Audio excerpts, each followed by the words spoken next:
hanging out with a guy I haven't seen much of, and there's a pretty good reason for that, and we'll find that out here in a little bit. But Brad Godshalk is here, and he's going to hop into the race car for just the third time today. He did a practice at Utica Rome, and he ran at Can-Am. First time ever up there, by the way, for him. Just a couple of weeks ago. He's at the Fulton practice today. Well, OktoberFAST is almost here, and I would imagine since we're here today and took the big trip to get here, that we're planning on being back next week. Yep, that's the plan right now. So I wanted to go out, get the car ready, get myself ready, right? It's a big part of it when you're not really familiar with it. You got to get back into the swing of things. And then, the plan is to do the OktoberFAST, races next week. So starting Utica Rome on Wednesday, here Fulton on Thursday, and then with everything going right, we'll try and do Can-Am on Friday to do the 3 for the 358s. Okay. Any specific goal then for today? Or since you don't have much experience this year, laps, right? Yep. That's the main goal, is get some laps in.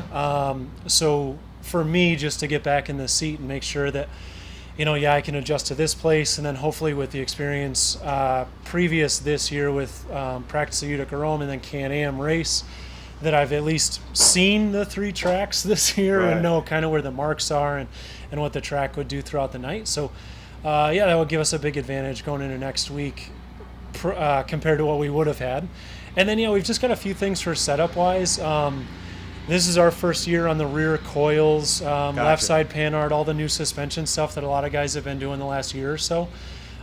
We've got some weights that we want to play around with, both with ballast and then kind of the chassis weights, just to see what it does. Okay. Shocks, springs, etc., to get us a better idea for next week, so that we're at least headed in the right direction with the changes that we make. When you really only have 1 or 2 shots to get it right. I looked the other day, and the registrations shot up quite a bit for OktoberFAST. So you're going to have to be on it for the heat to get in, or at least get yourself a decent spot in a consi starting spot, so that you got a decent shot at qualifying. So hopefully it gives us a decent arsenal of what to do, what changes to make or what not to make when the track does certain things, so that we've got a decent shot at qualifying and maybe running in a decent spot for the future. I think I heard 53 maybe or something like that for here. It was a pretty big number for small box, bigger than I thought, to be quite honest with you, because a lot of them are in Canada, so I was kind of surprised. But a lot of guys like you have kind of snuck into the 358 kind of what's the word I'm looking for, niche, under the radar, right? Yeah, we'll see. So obviously it's hard to be able to tell with the registrations. I think they've got just the one list for the entire week. So ideally, a few of those guys are only running one night, and we don't have to qualify against 55 of them or whatever, each of the 3. But we'll see how it goes. I'm probably more comfortable at Utica Rome and Fulton, just based on my background of running here more. And then Can-Am, we'll see how it goes. I heard it went well, though, when you were up there. Yeah, we went up there in August. I think they had 34 cars, something like that.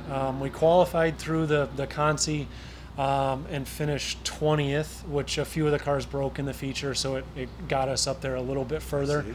Got sort of comfortable towards the end. That was a fast track that night, and that place really throws you around in the car pretty good. So it was definitely a workout for me, just being the first race of the year. Trying to run the 25 laps, I think, for feature length up there was pretty demanding physically. So by the end of it, I was panting pretty good.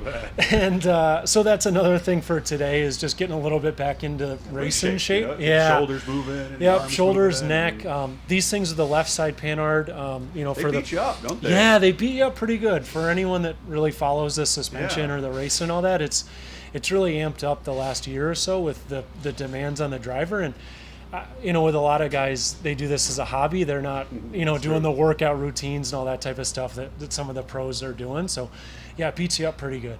I would imagine. How's life away from all this? Because you have an engineering degree from RIT. I do. And obviously it's paid dividends, huh? It's good. I actually live out in Michigan, which is not one of the hotspot states, so I'm good here. Right? Okay, that's good. But yeah, doing good out there. Work for Toyota in their engineering department out there in their North America R&D. So that's going pretty well. Definitely paying dividends and helps pay the racing bills to come out and play. Right. So that's good. Doing good. No complaints, and glad I can make it back here for the end of the year stuff to to get out and take advantage of the OktoberFAST week. So you had to take a little vacation time to do all this, I take it, huh? yeah. I'm assuming a lot of people would. Me, definitely, Yes. just based on the distance. Planning to take next week off of work. The whole week?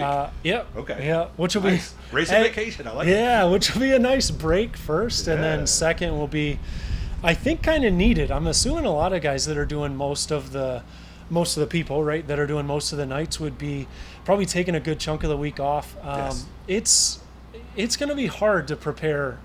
I don't know how the guys that are doing both big block and small block are going to do it. It's going to be hard for us to make it through the 3 nights, one after the other, getting the car ready, traveling, whatever. We'll see how it goes. Hats off to the people that are doing double duty a couple of the nights to get the car ready the following day. So, or everyone that's doing the 6 nights in a row. That's pretty taxing on a car and on a crew. So, we'll see how we make it through and see how we can do. We'll see Brad next week at some of the shows. I'll be at Utica, Rome. I'll be at Canandaigua and Weedsport. I'll be doing those 3. So good to see you once again. I'm glad things are going well. Guys, hit the little blue E down there in the corner. That is how you subscribe. And it does not cost any money. We're halfway to our goal on that. We need them one at a time to get there. So good to see you, Brad. I hope you have fun today, man. Yeah, sounds good. Thanks, Doug.